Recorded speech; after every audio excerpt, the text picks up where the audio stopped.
When you're lying in bed at night, do you ever randomly remember some relatively minor social missteps or poorly chosen words you did/said years earlier? And then beat yourself up over it even though it really wasn't a big deal? If so, what happened? Not really something I said, but when I was in second grade I wasn't feeling well. The teacher was talking. I was taught to wait until someone is done speaking to talk, so I waited and finally I had a chance. I walked up to her desk to ask if I could go to the bathroom, threw up all over her desk. The next day at school she told everyone if we felt sick to just go to the bathroom, don't ask, just go. It's stuck with me ever since. Lamau. I was running late and miraculously found a parking space directly in front of the building. I didn't have change for the meter, so I pled with the guy running a hot dog stand to break a $5 for me. He refused. I got mad, and when I rushed back to my car I stepped half off the curb and rolled into the street. He and several customers started laughing loudly. I responded, sitting in the street, you think that's duck? At that point they were just dying, as was I. Yeah, your situation seemed pretty duck. That was pretty duck. I think that's duck. Yes, very duck. Wow. That's duck.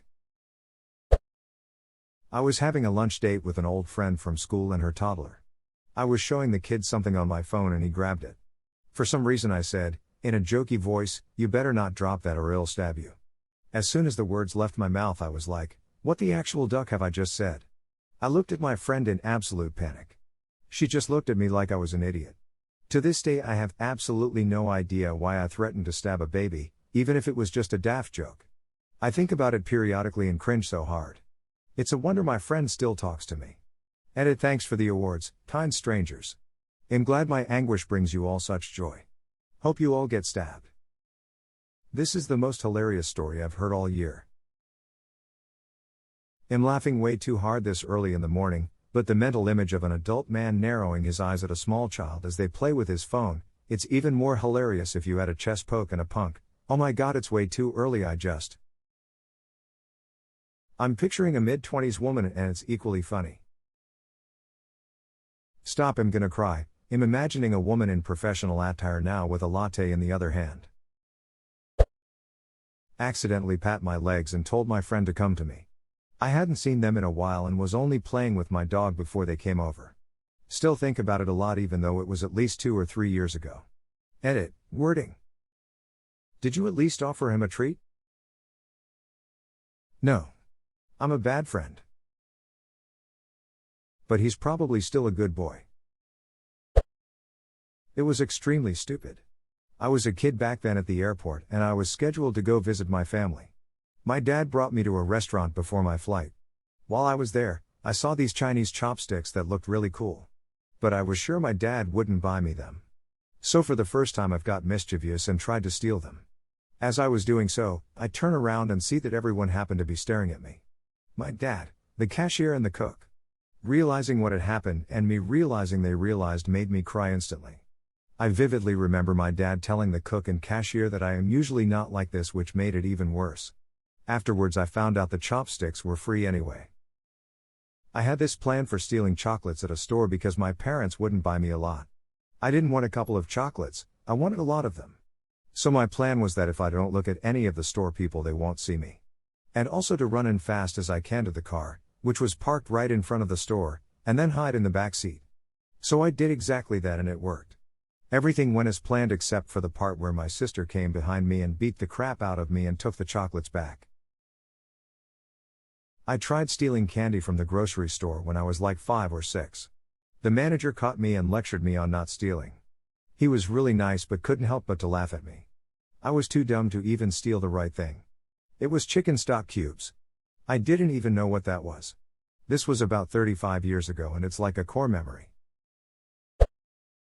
Accidentally ran wheelchair-bound friend into wall. Still cringe about it 7 years later. Nightly. Daily. Here are some highlights. In 10th grade I had just parted ways with my boyfriend, and not on great terms. I was always kind of weird and awkward, and just kind of stuck my foot in my mouth. His sister was popular. Well, one day I dropped my keys in the auditorium and had to go to the office to get them during class. Saw popular sister in the hallway and tried to laugh it off with her. Why, me? And she just stared at me. Then as I'm walking away I hear her friend ask who I was, and she says the weirdo my brother finally broke up with. Youch. The year after I went to college I went back to a football game to see my friends in band. Thought an old section mate was asking me to hang out after the game. He was talking to the girl behind me in the stands. My dad gave me $10 to ride my bike to the store for milk. I was 9 or so, and I'd done it many times. I grabbed the milk, and at the last second I decided to get myself a candy bar. I panicked because it wasn't my money and ate the candy bar before going home. Dad asks where the rest of the change is. I lie and say I don't know. Dad says he's going back to the store with me to find out. I spilled the truth, and he says he would have been fine with the candy, but he wasn't fine with the lie. I never forgot that shame. Damn, the sister in the first story ducking sucks. I wonder if her comment is somewhere below. When I was in 12th grade, my brother had been dating this rather awkward but sweet girl, and I, being the immature, self-absorbed teenager that I was. Yeah, dropping your keys is nothing compared to knowing you used to be a total bitch in my opinion. Yes. I still beat myself up over saying can I give you a hand to a pizza delivery guy who was trying to juggle a pizza and open a door. He only had one arm. Our local pizza shop had this old guy making pizzas and he had a mini hand.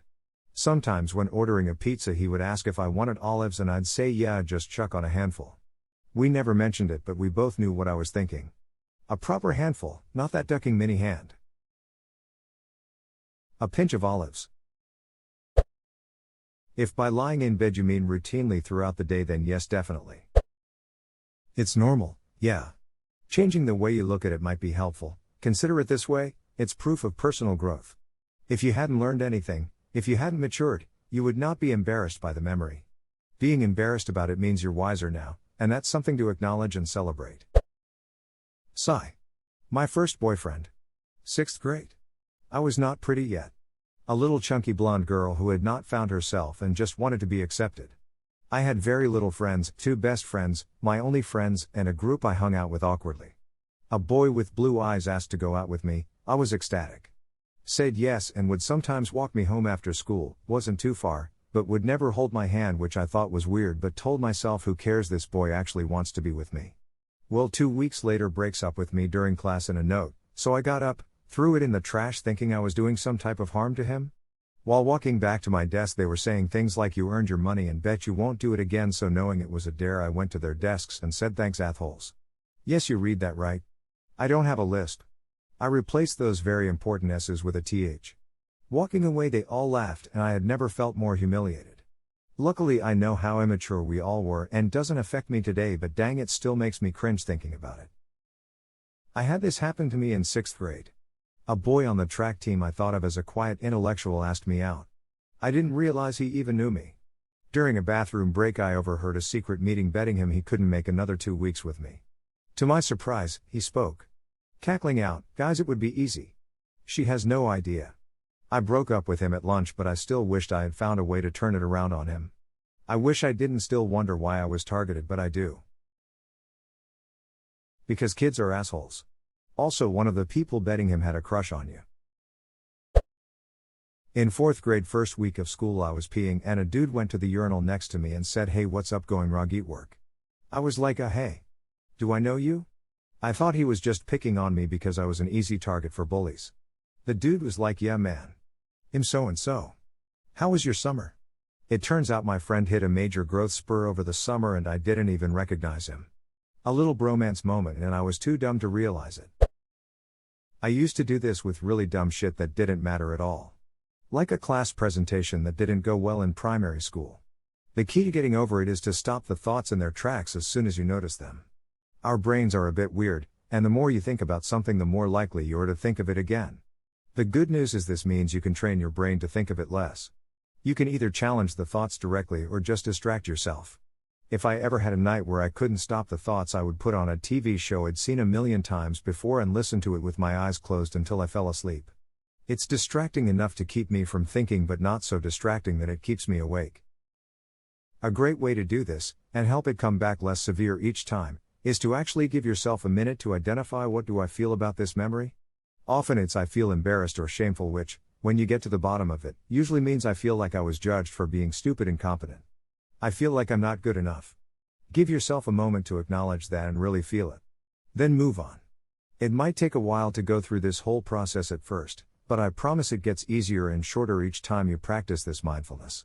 The more we acknowledge ourselves and our feelings, the less they feel the need to remind us they're there and being suppressed. Especially if you grew up having to ignore your feelings and constantly being invalidated, it's really important to validate yourself as you get older. We have to let ourselves heal to move on.